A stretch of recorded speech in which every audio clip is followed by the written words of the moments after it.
When the tale of a mobster is so enthralling, it becomes one of the biggest box office hits in history. It's guaranteed to turn some heads. Being part of the Lucchese crime family means living by a code. The trust forged in this underworld is deeper than blood, a bond where breaking the code means forfeiting your life. But within this shadowy realm, some figures rise to notorious infamy. Today we dive into the top 5 deadliest mobsters in history, starting with Henry Hill of the Lucchese crime family, a name synonymous with the twisted, dark corridors of organized crime, who lived a life where every moment could be his last. From smuggling drugs behind prison walls to orchestrating the infamous Lufthansa heist, Hill's tale is a rollercoaster of betrayals, near-death escapes and underworld schemes. As we delve into the notorious saga of Hill's rise and fall within the Lucchese crime family, you'll discover how a life steeped in crime led to betrayals, paranoia, and ultimate downfall. Henry Hill Jr. was born on June 11, 1943, in the gritty heart of Manhattan, New York City. His father, Henry Hill Sr., was an Irish-American electrician, the son of a coal miner who'd emigrated from Ireland at 12 after the death of his father. His mother, Carmela Costa, was a Sicilian immigrant. Growing up in the rough neighborhood of Brownsville, Brooklyn, Henry and his 7 siblings learned to navigate the harsh realities of a working-class life. Hill, dyslexic and struggling in school, found solace and admiration in a different kind of education: the local mobsters who congregated at the cab stand across the street. From a young age, Hill was captivated by the allure of the mob. In 1955, at just 11 years old, he stumbled into the cab stand seeking a part-time job. His fascination grew as he ran errands for the notorious Paul Vario, a capo regime in the Lucchese crime family. Hill's first brush with the darker side of this world came in 1956, when he met James "Jimmy" the Gent Burke. Serving drinks and sandwiches at a card game, Hill was mesmerized by Burke's generosity, which was unlike anything he had ever experienced. By the next year, Hill was deeply entrenched in the criminal world. Vario's brother, Vito "Tuddy" Vario, and his son, Lenny, handed Hill a coveted union card, making him a no-show on a construction payroll. This setup guaranteed him a steady income, most of which went back to the Varios. With this legitimate job, Hill dropped out of high school and dedicated himself fully to the Vario gangsters. The first major rise in Hill's criminal career came with a job that tested his loyalty and nerve. A rival cab stand had opened nearby, and Tuddy Vario decided it needed to be shut down. Under the cover of night, Tuddy and Hill drove to the competitor's location. Hill smashed the windows and filled the cabs with gasoline-soaked newspapers, igniting them with matchbooks. The sight of the flames and the smell of burning gasoline marked Hill's first taste of real arson, a crime that would become one of his many specialties. The fall came soon after. At 16, Hill and Lenny Vario tried to use a stolen credit card to buy snow tires. They were caught, and Hill, refusing to break under police pressure, gave only his name. This earned him a suspended sentence, but also the respect of his mob mentors. Vario's lawyer secured his release, solidifying Hill's place in the crew. However, his climb to the top wasn't just noticed by his peers. Hill's ascent also placed him on the radar of the police. In 1960, Hill, trying to avoid the heat from an FBI crackdown, joined the US Army. Even in the military, he couldn't escape his criminal tendencies. He sold surplus food, loaned shark to pay advances, and peddled tax-free cigarettes. Despite being jailed for stealing a sheriff's car and brawling with Marines, Hill maintained his mob connections. Returning to New York in 1963, Hill entered the most notorious phase of his career. He orchestrated arsons, intimidated rivals, ran a stolen car ring, and hijacked trucks. Hill's life was a dangerous dance on the edge, where loyalty and betrayal were two sides of the same coin, and the price of power was always paid in blood. In 1965, Henry Hill's life took an unexpected turn when he met Karen Friedman. It was a setup by Vario, who insisted Hill accompany his son on a double date at Frankie the Wop Manzo's restaurant, Villa Capra. The first date was a disaster, and Hill even stood Karen up for their next dinner. But persistence paid off, and soon they were regulars at the Copacabana and other nightclubs, where Karen was drawn to Hill's glamorous, albeit deceptive, lifestyle. They eventually married in a grand North Carolina wedding, surrounded by Hill's gangster associates. Hill's criminal career skyrocketed in 1967 with the infamous Air France heist. Just before midnight on April 6th, Hill and DeSimone drove to the Air France cargo terminal at JFK Airport, armed with nothing but an empty suitcase and a duplicate key. Inside man Robert McMahon assured them it would be easy.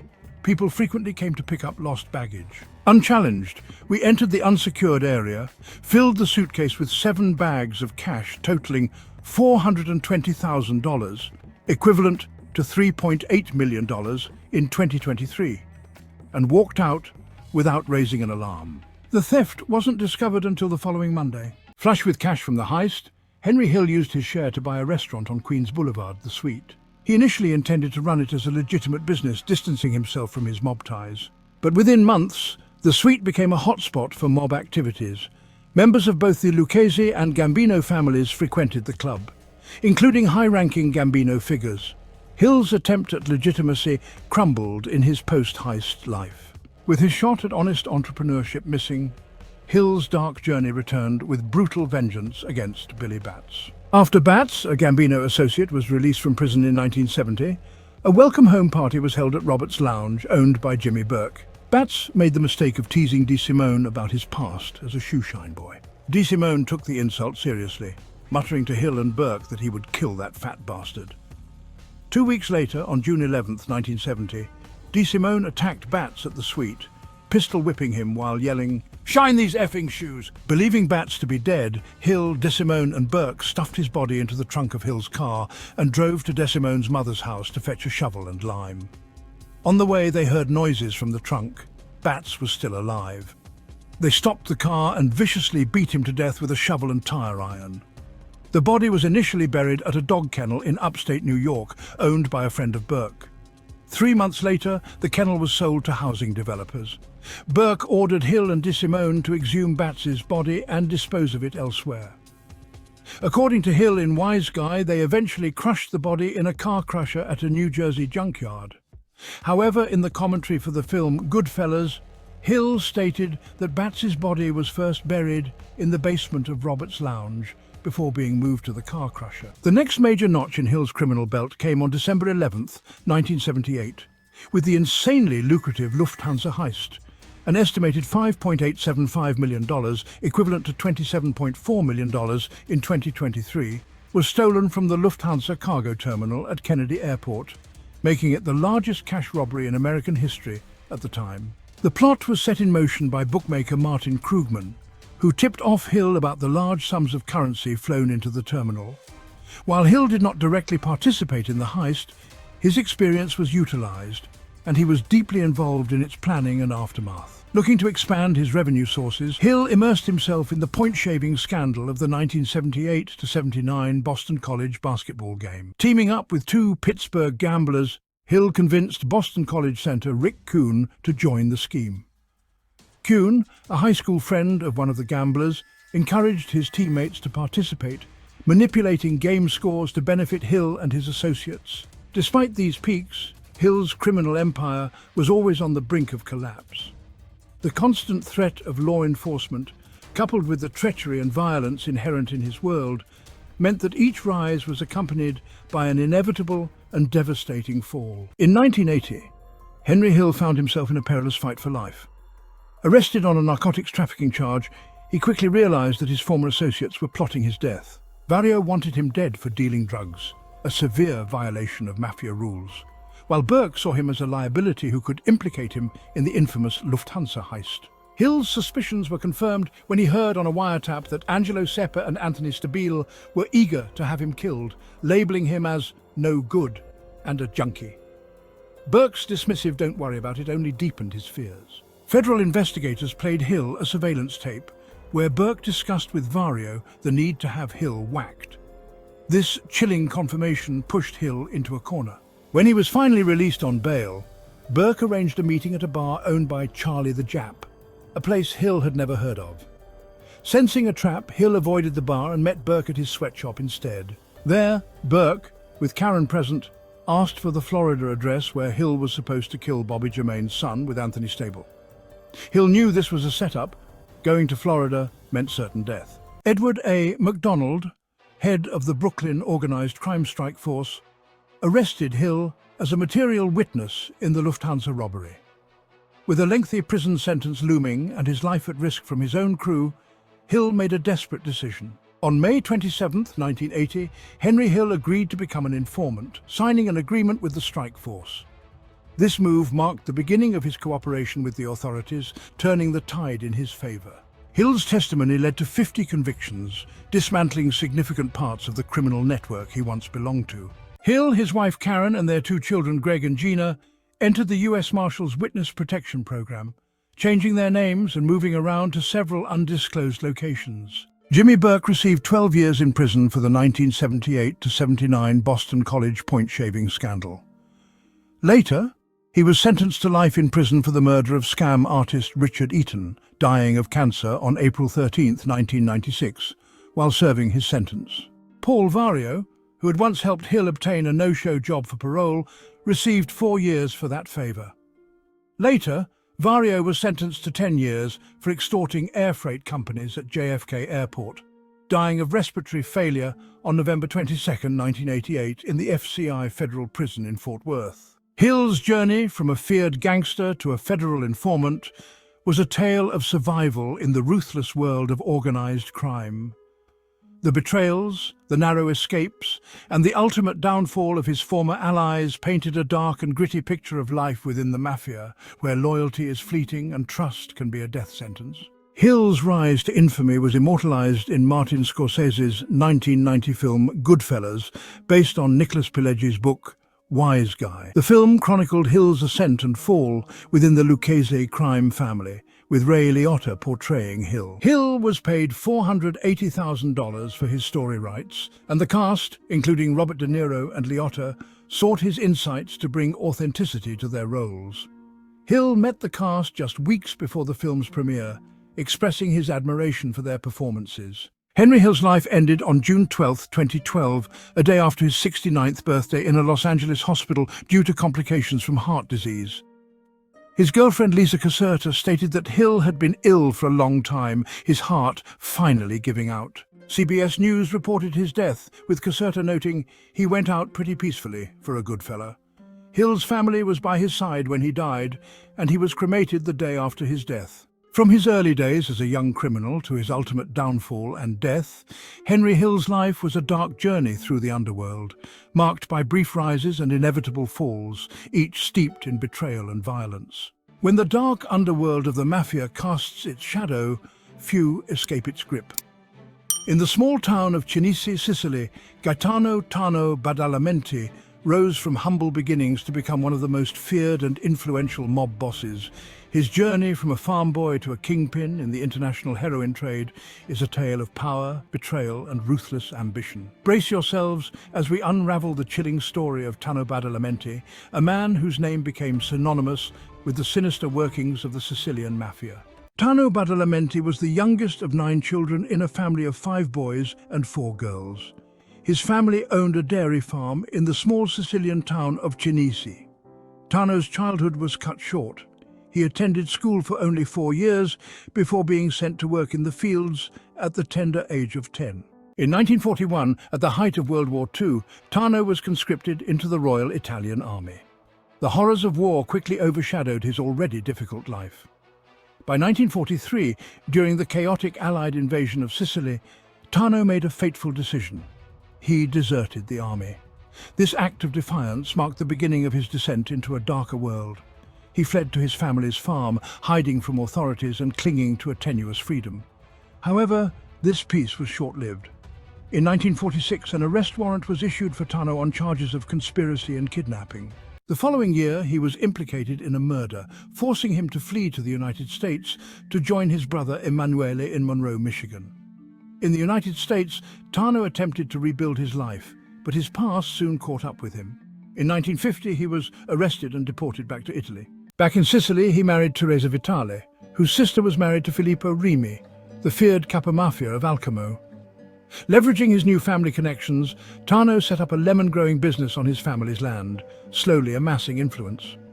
Despite his previous charges, all judicial proceedings against him were dropped due to insufficient evidence. With newfound power, Tano founded a construction business, supplying crushed rock for Palermo's Punta Raisi airport. He bribed officials to ensure the airport's construction near his hometown, despite its impractical location. His business ventures brought wealth and employment to Cinisi, solidifying his standing in the community. In 1963, the first mafia war erupted, bringing a wave of violence and bloodshed. Tano assumed leadership of the mafia in Cinisi after a car bomb killed Cesare Manzella. The Ciaculli massacre later that year, which killed 7 officers, prompted the first significant anti-mafia efforts by the Italian state. Over 1,000 mafiosi were arrested, and the Sicilian Mafia Commission was dissolved. Despite the chaos, Tano maintained control in Cinisi. He developed a reputation for being calm and reliable, even gaining the favour of local police. This uneasy peace, however, was built on fear and corruption. By the 1970s, Tano had become a major player in the global heroin trade.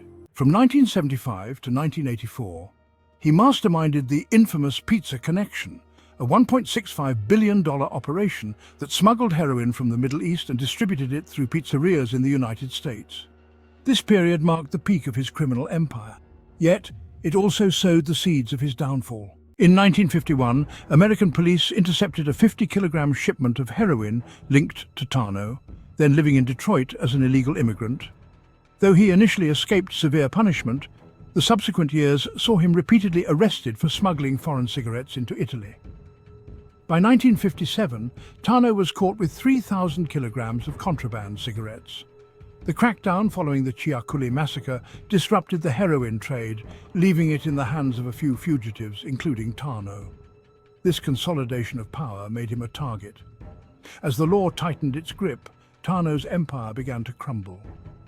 The Sicilian heroin trade to the United States was stifled, and many of Tano's allies were imprisoned. In 1970, the Sicilian Mafia Commission was revived, consisting of 10 members, but ruled by a triumvirate: Gaetano Badalamenti, Stefano Bontad, and the Corleonese boss, Luciano Leggio, represented by the ruthless Salvatore Riina.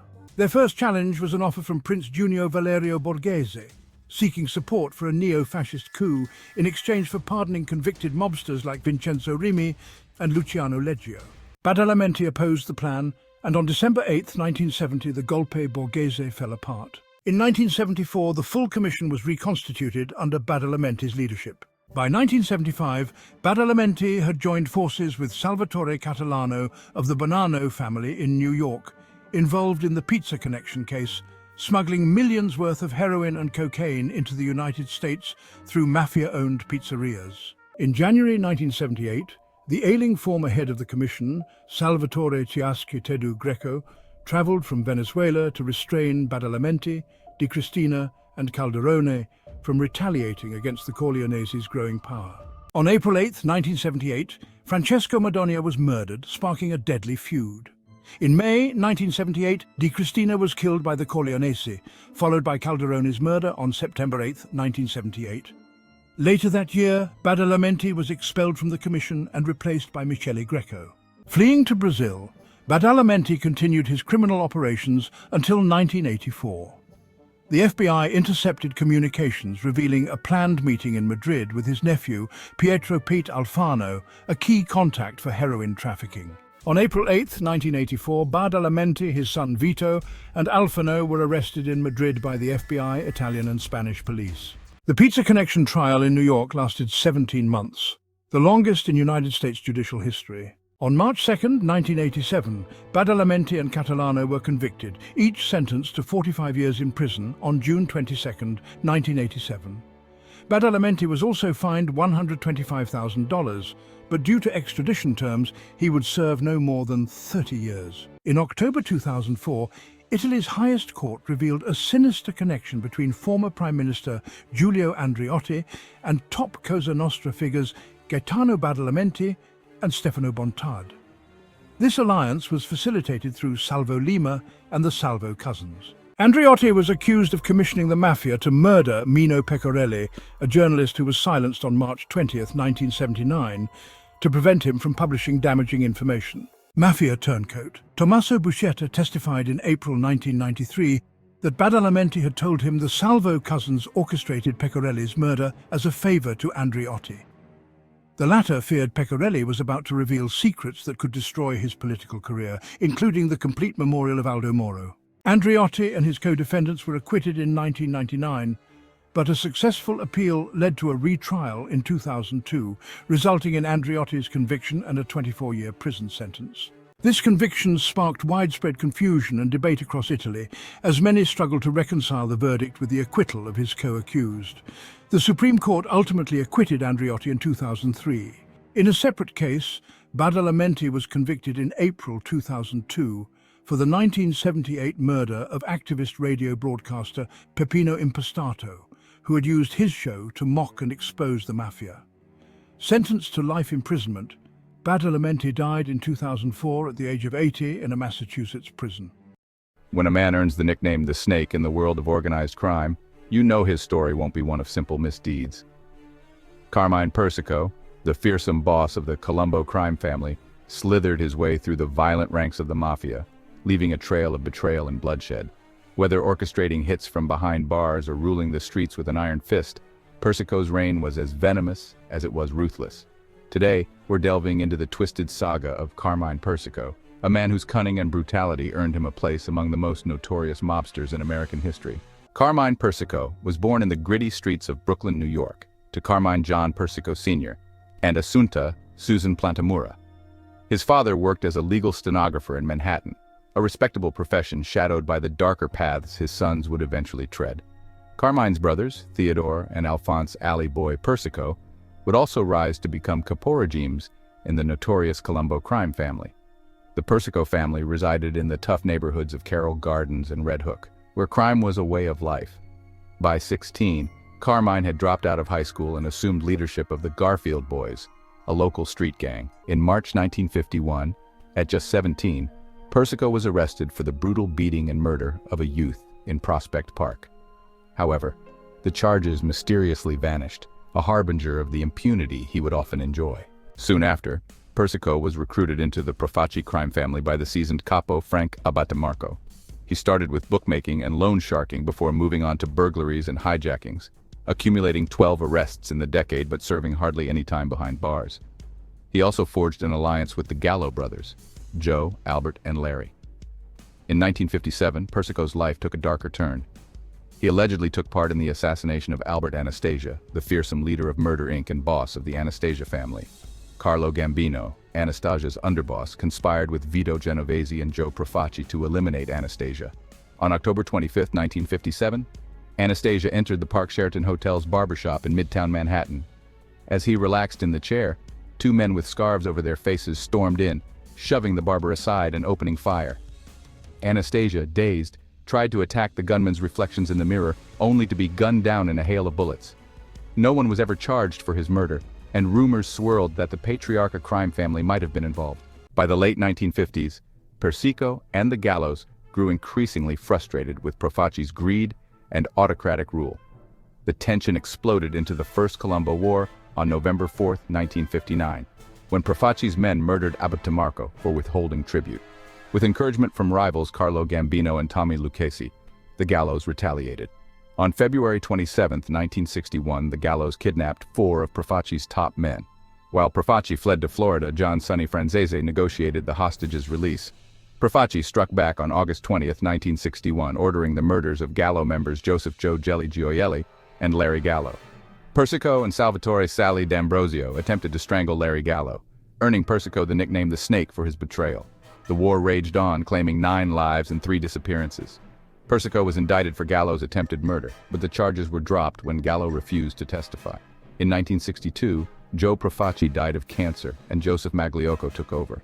The war with the Gallos persisted, and Persico narrowly survived a car bombing in early 1963. On May 19, 1963, Gallo gunmen ambushed Persico in Gowanus, Brooklyn, shooting him in the face, hand, and shoulder.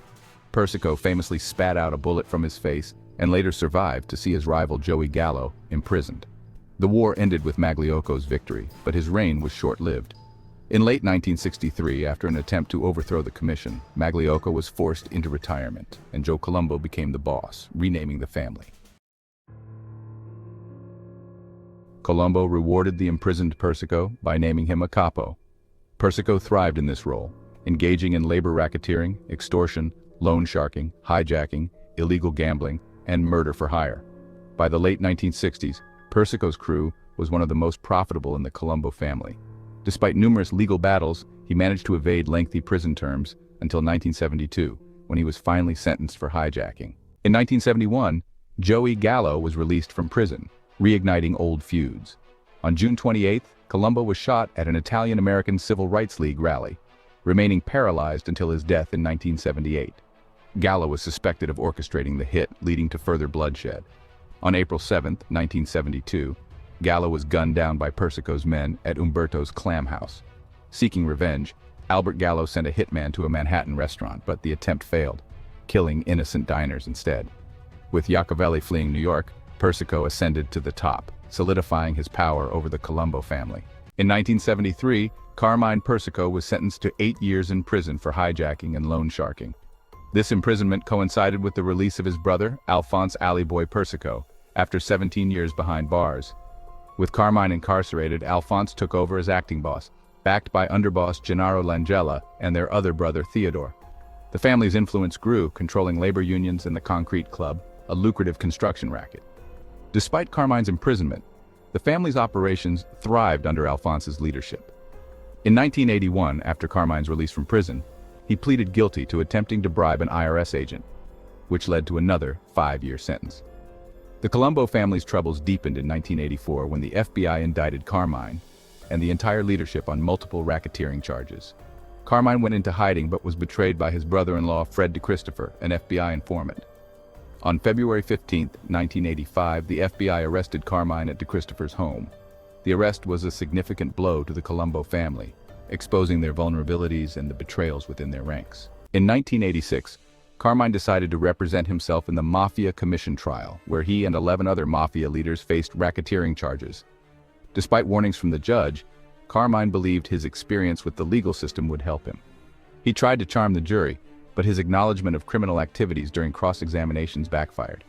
Carmine's conviction on June 14, 1986, led to a 39-year sentence. 2 days later, he was sentenced to 100 years for the commission trial charges.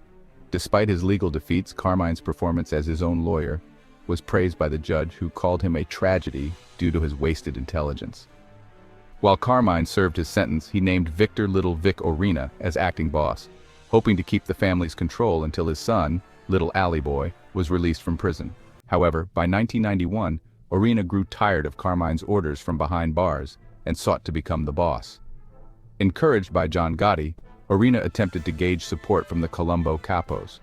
When Carmine learned of this, he ordered a hit on Orena, but the assassination attempt failed. The Third Colombo War erupted, leading to a bloody conflict that drew significant law enforcement attention. By 1992, the war resulted in numerous indictments and convictions, leaving the Persicos in control but severely weakened. With Orena out of the way, Carmine tried to stabilize the family by appointing a ruling committee, but continuous legal troubles for his relatives disrupted his plans. In 1999, Carmine or Alphonse ordered the murder of William Cutillo, fearing he would seize control of the family. Cutillo's body was not found until 2008, long after the murder. Alphonse was later convicted for this crime and sentenced to life in prison, following in his father's footsteps. Despite these efforts to maintain control, Carmine's attempts to protect his position ultimately led to significant losses for the Colombo family. By 2017, Carmine was in a medium security facility in North Carolina, socializing with inmates like Bernie Madoff. Despite his incarceration, he remained the official boss of the Colombo family, with various loyalists managing operations on the outside. Carmine's projected release date was 2050, when he would have been 117 years old. His schemes and attempts to secure his family's future led to numerous deaths and imprisonments, leaving a legacy of betrayal and bloodshed. On March 7, 2019, Carmine Persico died at Duke University Medical Center in Durham, North Carolina, marking the end of a notorious era for the Colombo crime family. When a hitman like Thomas Pitera is unleashed, the result is a chilling blend of martial arts precision and cold-blooded brutality. Known as Tommy Karate, Pitera's dark career with the Bonanno crime family left a trail of dismembered bodies and shattered lives across Brooklyn. From his meticulous dissection techniques to his secret Staten Island graveyard, Pitera's methods were as terrifying as they were effective. Today, we dive into the grisly tale of Thomas Pitera, exploring how a passion for martial arts transformed into a lethal expertise in murder and mayhem. Thomas Pitera grew up in the Gravesend neighborhood of Brooklyn, New York City, the son of Joseph Joe Pitera, an Italian-American from Campania in the province of Salerno, and Catherine Bugowski, of German and Polish descent from Rhineland-Palatinate. His father was an independent concession stand wholesale candy salesman, selling Pixie Sticks, Ferrara Candy Company's Red Hots, Lemon Drops, and Bazooka chewing gum.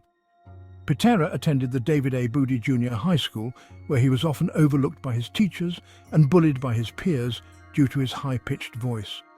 Before he developed an interest in martial arts, he aspired to join the professional baseball scene, but was too ostracized by fellow students to make it onto the varsity team. In a fit of rage, he broke into the school and stole the baseball team's equipment, selling it to fences in the neighborhood. This act of revenge marked the beginning of a dark path. At just 12 years old, Pitera found solace in martial arts, inspired by the television show The Green Hornet and Bruce Lee's role in Marlowe. He immersed himself in martial arts training, attending a dojo in Sheepshead Bay, Brooklyn. His obsession with becoming the best led him to win a grueling kumite competition, which earned him a scholarship to train in Tokyo, Japan. Under the tutelage of Shihan Hiroshi Masumi, Pitera mastered the ways of Koryu ninjutsu, learning to wield tonfa, nunchucks and katanas with deadly precision. He returned to Brooklyn with a newfound sense of invincibility, sporting long hair and a hardened demeanor. However, his return was marred by his inability to find legitimate work. Desperate and feeling unstoppable, Pitera turned to the criminal underworld. His martial arts prowess earned him the nickname Tommy Karate, and he quickly fell in with the Bonanno crime family.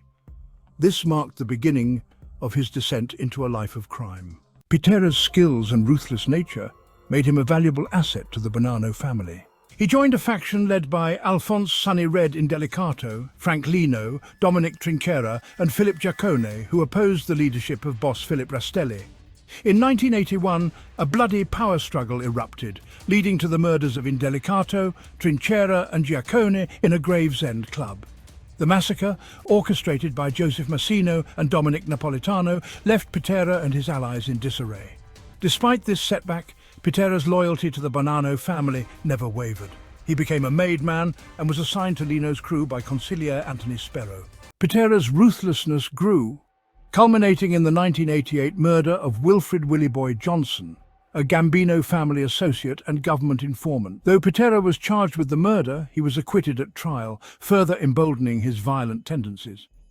Pitera's descent into darkness continued as he grew closer to Sparrow, engaging in extortion, loan sharking, drug dealing and murder. His associates, Lloyd Modell and Frank Martini, murdered 2 Colombian dealers, stealing 16 kilograms of cocaine. However, their botched plan to dispose of the bodies led to the car, with the corpses inside, being abandoned in a Brooklyn parking garage. As the 1980s drew to a close, law enforcement began closing in on Pitera. His brutal methods and high-profile crimes made him a prime target for the authorities. Martini moved back to Sicily, maintaining his ties with the Bonanno crime family. Meanwhile, Thomas Pitera, known for his ruthless efficiency, killed Tala Siksik, a Middle Eastern drug supplier, in his Brooklyn apartment. Pitera shot Siksik 4 times in the back, chopped the body into 6 pieces, and buried them at a secret dumping ground.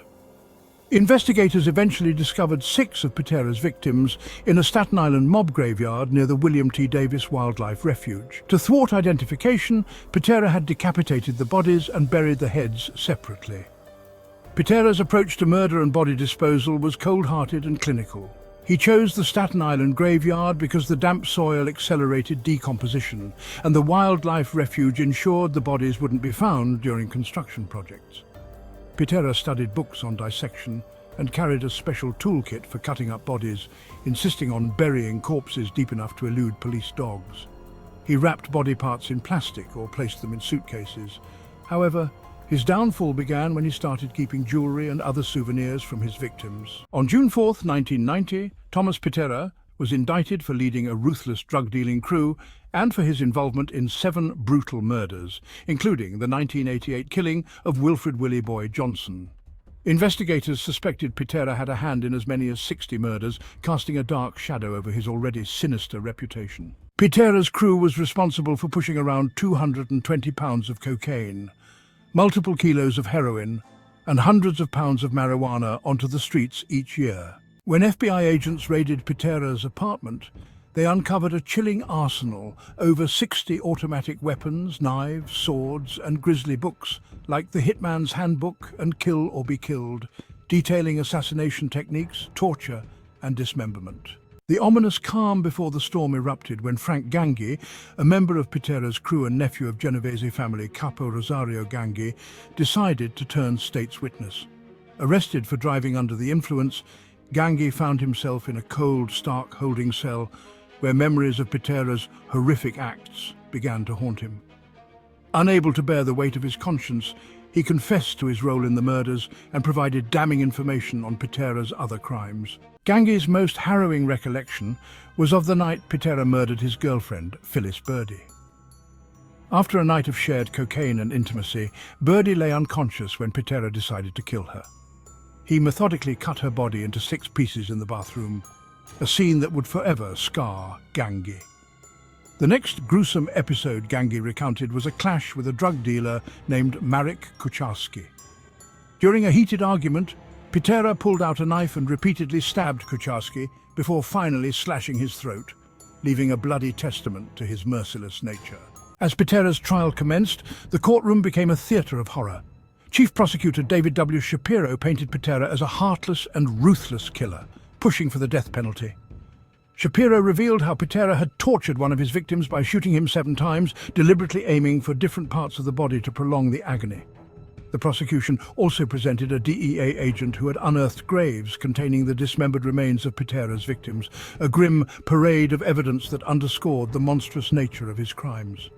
Pitera's defense lawyer, David A. Runker, fought to save his client from the death penalty. He argued that Pitera had no prior criminal record and highlighted that others involved in the murders had received lighter sentences.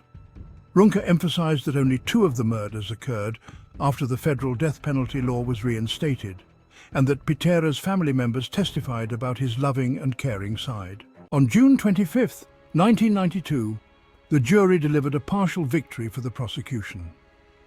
Pitera was convicted of 6 murders and running a massive drug operation, but he was acquitted of Johnson's murder. The jury, however, spared him the death penalty. In October 1992, Judge Reina Raggi sentenced Pitera to life in prison, condemning the brutal nature of his crimes. "Mr. Pitera, nobody deserves to die as these people died," she declared. Pitera's response to the verdict was chilling. Smiling and giving a thumbs up to reporters, he seemed unfazed by his life sentence. His only irritation was with Ganghi, who had received a 10-year sentence for his cooperation and was seeking a reduction. "If you're really sorry for killing 5 people, you take your punishment like a man," Pitera sneered. Later that year, Judge Raggi denied Ganghi's motion to reduce his sentence. On April 3, 2012, the U.S. Second Circuit Court of Appeals rejected Pitera's bid for DNA testing of the weapons and other evidence related to 3 of his murders. As of April 2017, Pitera continues to serve his life sentence at the United States Penitentiary, McCreary, in Pine Knot, Kentucky. His inmate number is 294655053. Thomas Pitera's descent into darkness began with a passion for martial arts and ended with a chilling legacy as one of the most feared hitmen in the Bonanno crime family.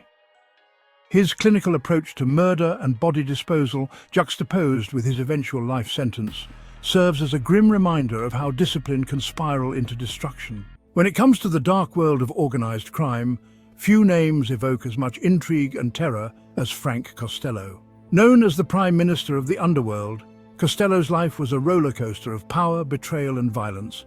From his humble beginnings as an immigrant in New York City to his rise as the consigliere and eventual boss of the Luciano crime family, Costello's story is one of cunning strategy and ruthless ambition.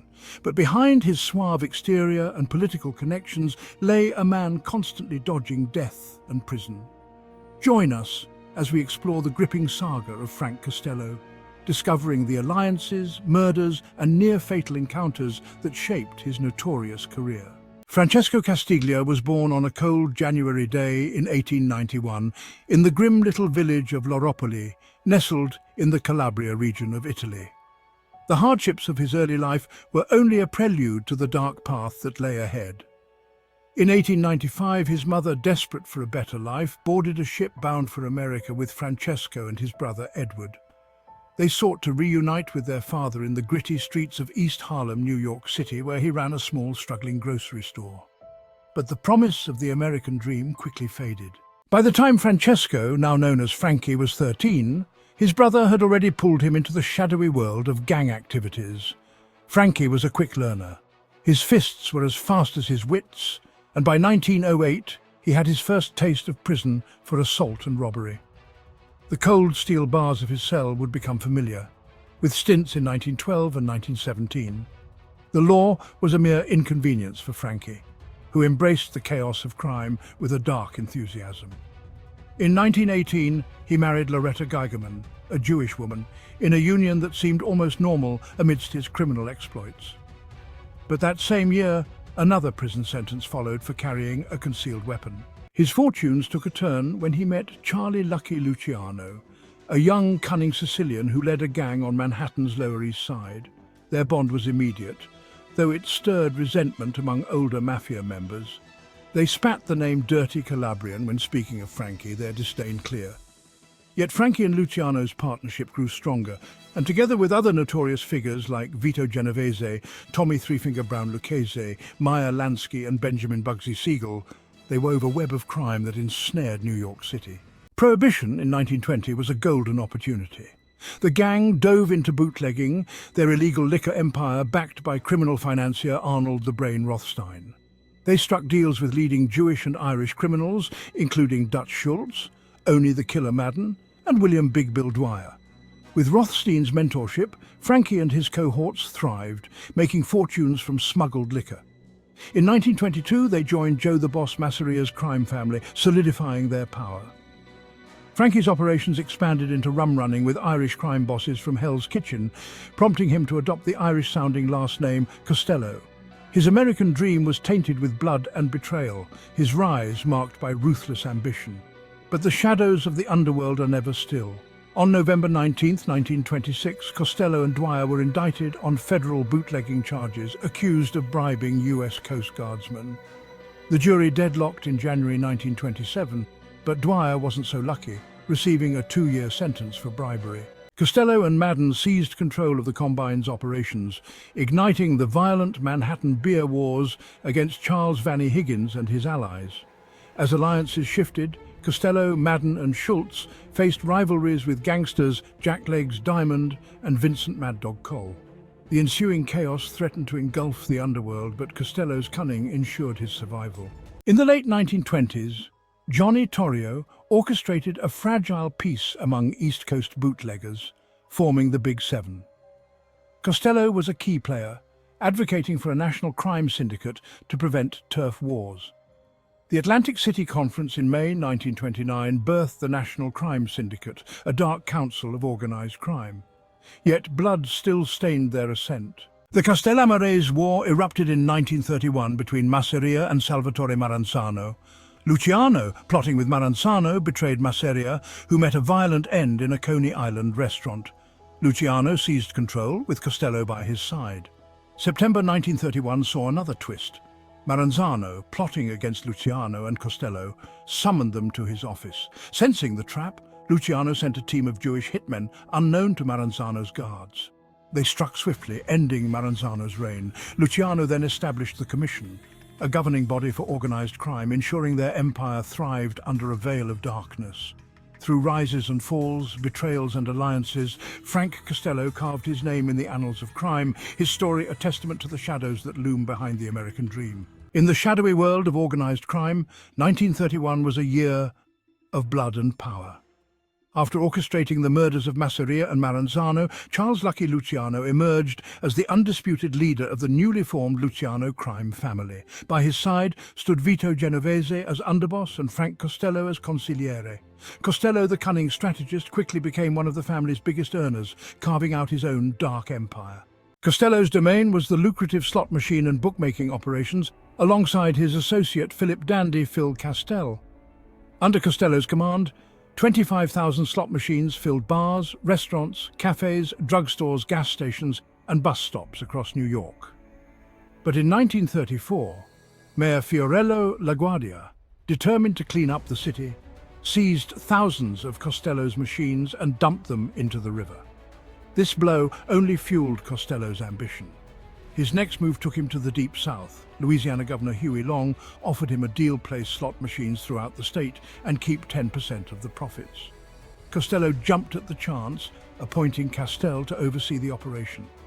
With the help of New Orleans mafioso Carlos Littleman Marcello, Costello's empire grew, raking in millions. Costello's influence extended far beyond the underworld. He and Luciano forged ties with Tammany Hall, the political powerhouse of New York. By the 1932 Democratic National Convention, they shared hotel rooms with Tammany delegates, solidifying their grip on the city. Over the next 2 decades, Costello's web of political connections grew, ensnaring politicians and judges alike, including New York City Mayor William O'Dwyer. These political debts paid off when other crime families sought Costello's help. But the underworld is unforgiving. In 1936, Luciano was convicted of running a prostitution ring and sentenced to up to 50 years in prison. From his cell, he tried to control the family with Costello and Lansky's help, but it proved too difficult. When Genovese fled to Italy in 1937 to escape a murder charge, Luciano appointed Costello as acting boss, with his cousin Willie Moretti as underboss. The tides turned again in 1945 when Genovese returned to the United States. The murder charges dismissed after 2 witnesses mysteriously died. He tried to take control from Luciano, but Luciano stood firm, keeping Costello and Moretti in their roles. Costello's reign was challenged in 1951 during the Kefauver Committee hearings on organized crime. Costello's attempt to avoid being filmed backfired, as the cameras focused on his fidgeting hands, broadcasting his nervous gestures to a nationwide audience. His evasive answers and abrupt walkout led to a conviction for contempt of the Senate, earning him 18 months in prison. The hearings also triggered the murder of Moretti, whose erratic behavior and advancing syphilis worried the Mafia Commission. Costello appointed Genovese as the new underboss, but this move only set the stage for further betrayal. In 1952, Costello faced government efforts to strip him of his US citizenship and was indicted for income tax evasion. Sentenced to 5 years in prison and fined $20,000, Costello's fortunes waned. His ally, Adonis, chose deportation to Italy in 1956, leaving Costello weakened. Genovese, sensing an opportunity, ordered Vincent Gigante to assassinate Costello. On May 2, 1957, Gigante shot and wounded Costello outside his apartment building. The attack convinced Costello to relinquish power to Genovese and retire. Genovese's triumph was short-lived. In 1959, he was convicted of selling heroin and sentenced to 15 years in prison. Despite his retirement, Costello retained influence and was sought out for advice by mafia leaders like Carlo Gambino and Tommy Lucchese. Costello's twilight years were marked by legal battles and health issues. In 1961, the US Supreme Court upheld a decision stripping him of his citizenship, but a deportation order was later overturned. In early February 1973, Costello suffered a heart attack and died on February 18th. His funeral was a quiet affair, attended by family, friends, and law enforcement agents. Costello was laid to rest in a private mausoleum in St. Michael's Cemetery in Queens. In a final act of vengeance, his enemy, Carmine Galante, allegedly ordered the bombing of Costello's mausoleum doors in 1974, a grim reminder of the violence that had marked his life. Thus ended the tumultuous journey of Frank Costello, a man whose life was a testament to the dark and treacherous world of organized crime, where power, betrayal, and death were never far behind.